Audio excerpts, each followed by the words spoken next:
បាទឥឡូវ Spider-Man ត្រូវបានសមត្ថកិច្ចជួយសង្គ្រោះជីវិតបានហើយប្រិមិត្តបាទធ្លាប់តែនៅក្នុងរឿងវីរបុរស Spider-Man នឹងជួយសង្គ្រោះបាទអាយុជីវិតគេឥឡូវនេះបាទ Spider-Man នៅប្រទេសកម្ពុជាត្រូវបានសមត្ថកិច្ចបង្ការនឹងបរាគីភ័យជួយសង្គ្រោះជីវិតបានទាន់ពេលវេលាវិញប្រិមិត្តបាទប្រិមិត្តបានឃើញឥឡូវនេះសមត្ថកិច្ចជំនាញលោកកំពុងតែធ្វើកា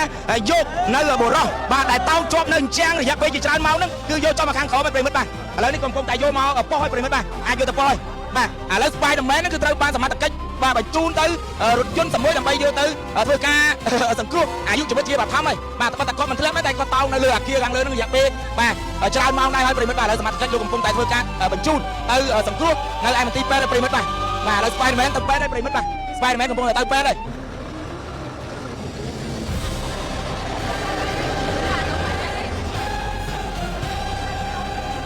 យក្នុងនាមបងគឺជានាយរងការយាល័យបង្ការនឹងបរាគីភ័យហើយបងបានដឹកនាំកម្លាំងមកជួយបរិសុទ្ធជនជាតិចិនខាងលើនេះតើនៅពេលដែលសមត្ថកិច្ចយើងឡើងទៅមិញហ្នឹងធ្វើយ៉ាងម៉េចបានជួយសង្គ្រោះជីវិតបរិសុទ្ធខាងលើនឹងបានលោកនាយរងការយាល័យបាទក្រោយពីយើងទទួលបានព័ត៌មានថាមានអ្នកជាប់នៅខាងលើហ្នឹងអញ្ចឹងទទួលបានព័ត៌មានថាត្រូវការរថយន្តសង្គ្រោះដើម្បីជួយគាត់ពីលើនឹងមកដល់ក្រោមអញ្ចឹងលោកនាយការយាល័យខ្ញុំបានបញ្ជាខ្ញុំឲ្យខ្ញុំចេញរថយន្តមួយគ្រឿងដើម្បីមកជួយសង្គ្រោះ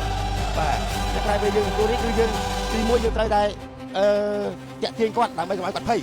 យើងបញ្ចូលគាត់ឲ្យកុំឲ្យគាត់មានចំណាយឡើងមកកុំឲ្យគាត់ភ័យអញ្ចឹងយើងដើម្បីឲ្យនាំគាត់ចូលមកក្នុងកញ្ចក់របស់យើងដើម្បីជាសុខភាពសម្រាប់អ្នកមានបញ្ហាសុខភាពដូចជាលើកជាស្គរលើកជាខ្លាញ់លើកជាអស៊ីតឬក៏លើកឈាមនិងមានបញ្ហាឈឺសន្លាក់ឈឺចព្រួយតាមសាច់ដុំចង្ហាយបាត់ជើងចង្កៀងបាត់ជើងក៏បាក់ក្នុងការគេងឥឡូវគឺខ្ញុំសូមណែនាំជាមួយនឹងកៀបបាត់ជើង50 ដែលវាមានប្រសិទ្ធភាពខ្ពស់ខ្លាំងមែនទែនក្នុងការបឺតយកស្រូបជាតិពុលនៅក្នុងរាងកាយរបស់យើងកំឡុងពេលគេថែមទាំងបង្កើនភាពស៊ាំបង្កើនចរន្តឈាមនិងថែមទាំងជួយបំបាត់បញ្ហាឈឺចុកចាប់ទុករយហើយបើសម្រាប់ការប្រើប្រាស់វិញគឺងាយស្រួលមែនទែនបបគ្រាន់តែបិទនៅលើបាត់ជើងមុនចូលគេងហើយស្អែកព្រលឹមឡើងនៅពីគេងយើងបកចាញ់គឺមានអារម្មណ៍ថាធូរស្រាលស្រស់ស្រាយតាំងពីបកក្រែលើដំបូងនឹងហ្មងអញ្ចឹងបងអងគូវិញអាចរកទិញបាននៅទីផ្សារទូទាំង25ខេត្តក្រុងឬក៏អាចតំណតាផេកឬក៏ Telegram ដែលមាននៅក្នុងវីដេអូនេះបានជាលើកដំបូងកាហ្វេ 4 in 1 មាននៅស្រុកខ្មែរផលិតដោយក្រុមហ៊ុនកាហ្វេធម្មជាតិស៊ីនវ៉ាយូធានាទាំងគុណភាពនិងតម្លៃថោកត្រឹមតែ 1000 រៀលក្នុងមួយកញ្ចប់និងមានតែមួយគត់នៅកម្ពុជាបាទសូមលំអរកាយគោរពនិងជម្រាបសួរប្រិមិត្តដែលកំពុងតែទស្សនារាល់ព័ត៌មាននៃអង្គភាពព័ត៌មានវិទ្យុនៅវេលាម៉ោង11យប់ដែលត្រូវនៅថ្ងៃទី14ខែកក្កដាឆ្នាំ2026នេះប្រិមិត្តបានឃើញហើយបាទបុរសម្នាក់បានឡើងទៅតោងចម្រឹងដៃដោយ Spider-Man អញ្ចឹងឯសមត្ថកិច្ចជំនាញខាងបង្ការនិងបរាគីភ័យនឹងកំពុងតែប្រើប្រាស់នៅរថយន្តចិនដាល់ដើម្បីឡើងទៅចាប់ក៏ដូចជាឃាត់នៅបុរសខាងលើដើម្បីកុំឲ្យមានគ្រោះថ្នាក់ប៉ះពាល់ដល់អាយុជីវិតបុរស Spider-Man ខាងលើដែលកំពុងតែតោងជាប់នៅទីតាំងអាគារខាងលើនេះផ្ទាល់តែម្ដងហើយយើងមិនដឹងថាតើការជួយសង្គ្រោះនេះអាចជួយឲ្យគាត់រស់រានមានជីវិតឬក៏យ៉ាងណានោះទេឥឡូវគាត់កំពុងតែធ្វើការបោះដៃដេញសមត្ថកិច្ចឲ្យចេញទៅវិញទៅកុំឲ្យមកយកគាត់ឬក៏មករំខានគាត់រឿង Spider-Man របស់ Hollywood ឥឡូវនេះបុរសម្នាក់គឺគាត់បានឡើងទៅតោងចម្រឹងដៃដូច Spider-Man ទៅប្រិមិត្តបានឃើញសមត្ថកិច្ចជំនាញលោកកំពុងតែប្រើប្រាស់នៅរថយន្តចិនដាល់ដើម្បីឡើងទៅចាប់ក៏ដូចជាឃាត់នៅបុរសខាងលើដើម្បីកុំឲ្យមានគ្រោះថ្នាក់ប៉ះពាល់ដល់អាយុជីវិតមិនមែនមានតែសមត្ថកិច្ចជំនាញខាងបង្ការនៅបរាគីភ័យដែលគាត់ឡើងទៅខាងលើទេណាបងប្អូនបាទសមត្ថកិច្ចជំនាញលោកក៏បានកំពុងតែត្រៀមនៅជាស្រេចនៅក្រុមគ្រូពេទ្យដើម្បីធ្វើការជួយសង្គ្រោះនៅអាយុជីវិតបុរសខាងលើបើសិនជាមានឧបទ្ទវហេតុកើតឡើងដោយប្រការណាមួយប្រិមិត្តបាទបើសិនជាបុរសខាងលើនឹងធ្លាក់មកដល់ដីបាទទោះបីក្រុមគ្រូពេទ្យក៏ជួយមិនទាន់ដែរឥឡូវនេះគាត់កំពុងតែមកណាអូគាត់ព្រមមកមើលសមត្ថកិច្ចបាទគាត់ព្រមមកអូគាត់ព្រមមកហើយបាទគាត់ព្រមមកហើយបាទគាត់ព្រមមកហើយឥឡូវសមត្ថកិច្ចជួយទាន់ហើយប្រិមិត្តបាទជួយទាន់ហើយបាទឥឡូវសមត្ថកិច្ចបានជួយទាន់ហើយបងប្អូនបាទបានជួយសង្គ្រោះជីវិតទាន់ពេលវេលាហើយ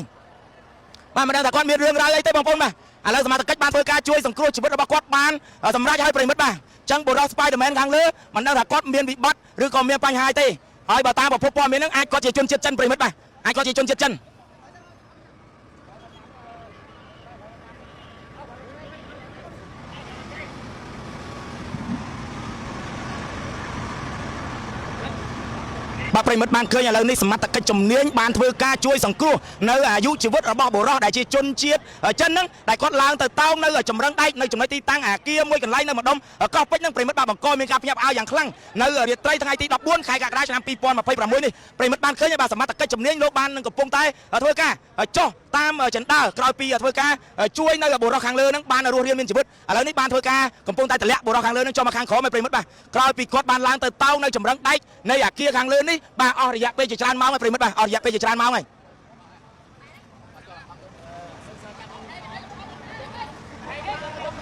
បាទប្រិមិត្តបានឃើញឥឡូវនេះបុរសបាទដែលបានតោងចម្រឹងដែករាប់ម៉ោងដោយ Spider-Man ហ្នឹងគឺត្រូវបានកម្លាំងសមត្ថកិច្ចធ្វើការជួយសង្គ្រោះបាទអាយុជីវិតបានសម្រេចឲ្យប្រិមិត្តបាទឥឡូវចុះមកហើយមិនដឹងថាគាត់មានវិបត្តិផ្លូវចិត្តរឿងអីទេប្រិមិត្តបាទអរគុណដល់បងសមត្ថកិច្ចខាងបង្ការនៅបរាគីភ័យដែលគាត់បានប្រើប្រាស់នៅរថយន្តចិនដាល់ប្រិមិត្តបាទដើម្បីឡើងទៅជួយសង្គ្រោះបុរសខាងលើនឹងប្រិមិត្ត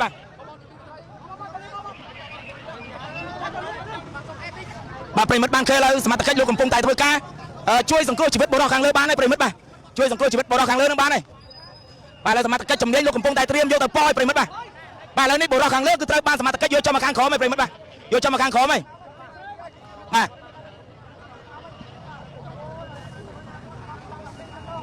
បាទឥឡូវ Spider-Man ត្រូវបានសមត្ថកិច្ចជួយសង្គ្រោះជីវិតបានហើយប្រិមិត្តបាទធ្លាប់តែនៅក្នុងរឿងវីរៈបុរស Spider-Man នឹងជួយសង្គ្រោះបាទអាយុជីវិតគេឥឡូវនេះបាទ Spider-Man នៅប្រទេសកម្ពុជាត្រូវបានសមត្ថកិច្ចបង្ការនឹងបរាគីភ័យជួយសង្គ្រោះជីវិតបានទាន់ពេលវេលាវិញប្រិមិត្តបាទប្រិមិត្តបានឃើញឥឡូវនេះសមត្ថកិច្ចជំនាញលោកកំពុងតែធ្វើការយកនៅបុរសបាទដែលតោងជាប់នៅអញ្ចាំងរយៈពេលជាច្រើនម៉ោងហ្នឹងគឺយកចំមកខាងក្រោមឯប្រិមិត្តបាទឥឡូវនេះកំពុងតែយកមកប៉ោះឲ្យប្រិមិត្តបាទអាចយកទៅប៉ោះឲ្យបាទអាចយកទៅប៉ោះឲ្យប្រិមិត្តបាទសមត្ថកិច្ចជនជាតិចិនណាបងណាបាទឥឡូវសមត្ថកិច្ចយកទៅឲ្យប្រិមិត្ត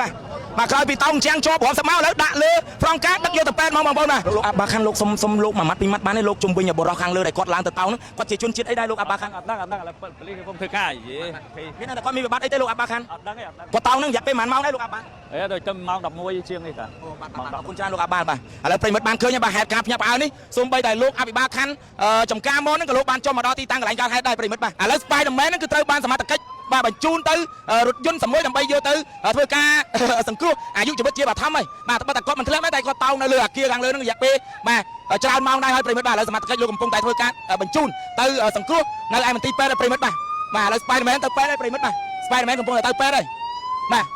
ទៅពេទ្យហើយអរគុណណាបងប្អូនសម្រាប់ការទស្សនានិងការតាមដានជុំវិញករណីបាទដែលបុរសម្នាក់បាទដែលជាជនជាតិចិនហ្នឹងបានឡើងទៅតោងនៅចម្រឹងដែកនៃអាគារមួយកន្លែងក្នុងទឹកដីចកាមនរាជនាមពេញយើងទុកការងារនេះឲ្យសមត្ថកិច្ចជំនាញលោកធ្វើការតាមជំនាញនិងនីតិវិធីបន្តក្នុងនាមបងគឺជានាយរងការយាល័យបង្ការនឹងបរាគីភ័យដែលបងបានដឹកនាំកម្លាំងមកជួយបុរសជនជាតិចិនខាងលើនេះតើនៅពេលដែលសមត្ថកិច្ចយើងឡើងទៅមិញហ្នឹងធ្វើយ៉ាងម៉េចបានជួយសង្គ្រោះជីវិតបុរសខាងលើនឹងបានលោកនាយរងការយាល័យបាទក្រោយពីយើងទទួលបានព័ត៌មានថាមានអ្នកជាប់នៅខាងលើហ្នឹងអញ្ចឹងខ្ញុំទទួលបានព័ត៌មានថាត្រូវការរថយន្តសង្គ្រោះ